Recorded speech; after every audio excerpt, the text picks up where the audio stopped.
Good evening there, everybody. What is happening? Hopefully, you all are having a wonderful day today.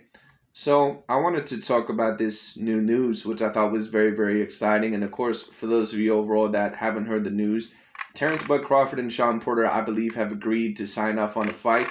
Both the PBC and Top Rank, they were able to work with each other and sign this fight, I believe, for November 20th of this year.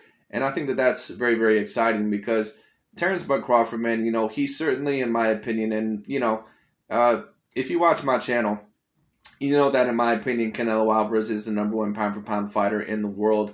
And I think that I would actually debate that Canelo Alvarez probably is even more skilled than either Earl Spence Jr. or Terence Crawford. And some people would disagree with that. But Canelo, man, Canelo is a highly skilled fighter. And on top of that, his dominance right now, I mean, he is a spectacular fighter. But if there is one fighter or two fighters that, in my opinion, could possibly get to that number one pound for pound spot and maybe compete with Canelo Alvarez, it would either be Terence Crawford or Earl Spence Jr. Now, I don't think that Earl Spence Jr. or Terence Crawford is necessarily going to happen as soon as maybe we want it. But I think overall that the fact that this fight is happening, what I will say is this. I think that that very well is a very, good step in the right direction. And, really just to be truthful with you, it's about damn time that Terence Crawford really stepped in the ring with someone who is 100% A-class. And I don't think that there's any doubt that Shawn Porter is an A-class fighter. Now, of course, Shawn Porter, he does have a few losses on his record. He lost, a lot of the bigger fights in his career. He lost to Kilbrook. He lost to Keith Thurman. And, of course, most recently he lost to Earl Spence Jr. But Shawn Porter, one thing you always notice about him is that no matter how he gets beat, he's always going to at least give you a very, very good fight. And that's always the thing about Shawn Porter. Shawn Porter reminds me a lot of Joe Frazier.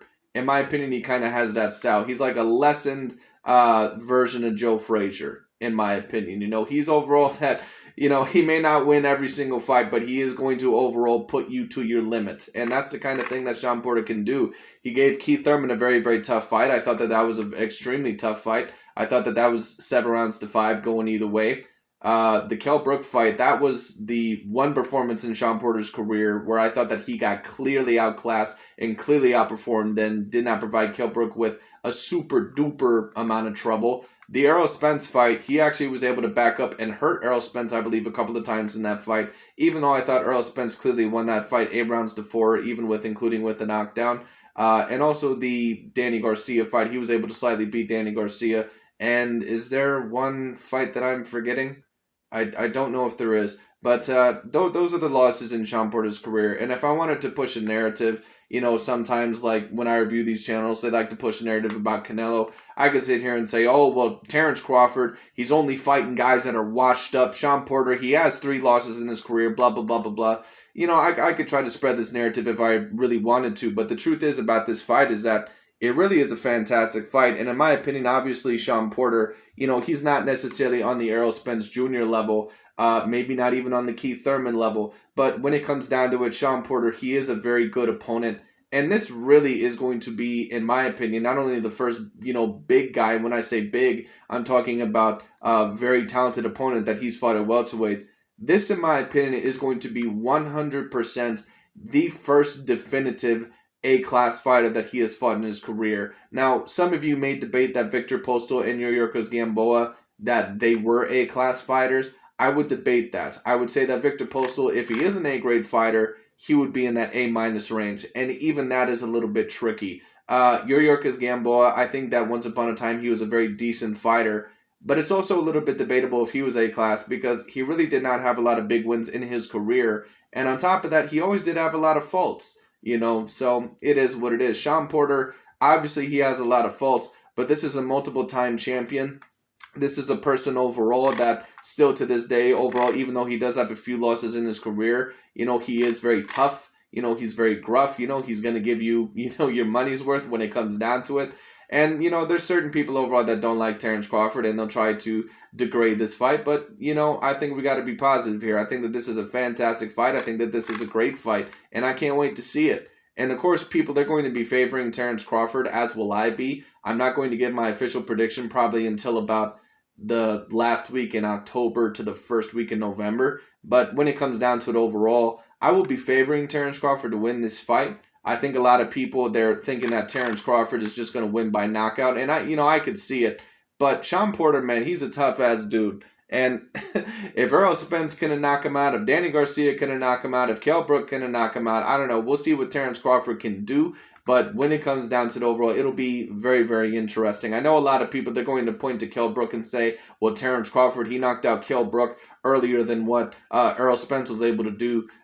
Well, Kell Brook was pretty much done at that point in time in his career. He pretty much was washed up, and a certain amount of people, they may disagree, but it is what it is. That's why when I reviewed that one video and I heard Aki TV say, well, Terence Crawford and Errol Spence overall, they really have a very similar resume. No, they don't really have a similar resume at all. Errol Spence has defeated multiple A-class fighters who are pretty much at the best point in their career. And I can't say that about Terence Crawford, especially at welterweight. Can we really argue that Amir Khan, and maybe Amir Khan, I guess, but Amir Khan, in my opinion, I don't know if he was really ever A-grade in his career. Some people may disagree, but he's pretty much lost every big fight in his career. And then when we take a look at, Kell Brook, he pretty much was damaged goods as well. You can argue that both of those fighters were not what they used to be. Shawn Porter, once again, obviously he has a few losses, but this is a very great fight. I can't wait for this fight. I think that it's a fantastic fight. Hopefully after this fight, maybe there's a chance we can get the Errol Spence fight. Now, what Terence Crawford, in my opinion, needs to do is that he probably needs to sign with the PBC or at least leave Top Rank in some sort of way, because it is going to be so much more difficult to get that Errol Spence fight or even get a fight with any of the other PBC boys if you want to fight any of those guys. I believe that you have to leave Top Rank. That's my personal opinion on the situation, so we'll see what happens with that. But what also I think is important here is that Terence Crawford, if he does go into the fight with Errol Spence Jr., he does need to realize, in my opinion, that he still is not going to get a 50-50 split. I don't think that that's going to happen. I think that the time has just passed too much for that. I think he's going to have to at least accept a 60-40 split, to be quite honest with you. We'll see if that fight happens. I hope that it does, because that would be a mega fight. We'll see. But this is really a step in the right direction. I think that this is a fantastic fight. Cannot wait for this fight. This is really a great fight. And to be honest with you, I can't wait to see it. Because Shawn Porter, man, I've been watching him for years. And, he may not be an A-plus skilled fighter, but he's a decently skilled fighter. And he's going to give you your money's worth. His type of style is just very, very rough on those certain fighters. And like I said, I need to see how Terence Crawford performs in this fight, because I've never seen him in the ring with as quality of a fighter as Shawn Porter. And Shawn Porter is a big dude as well. Shawn Porter is a dude that can fight at possibly 154 if he really needed to. This has great fight written all over it, in my opinion. And we're going to see how Terence Crawford handles this test. I'm very, very excited. We'll see what happens. But anyways, that's really about it for today. Let me know what you guys think in this fight, and I'll talk to you all later.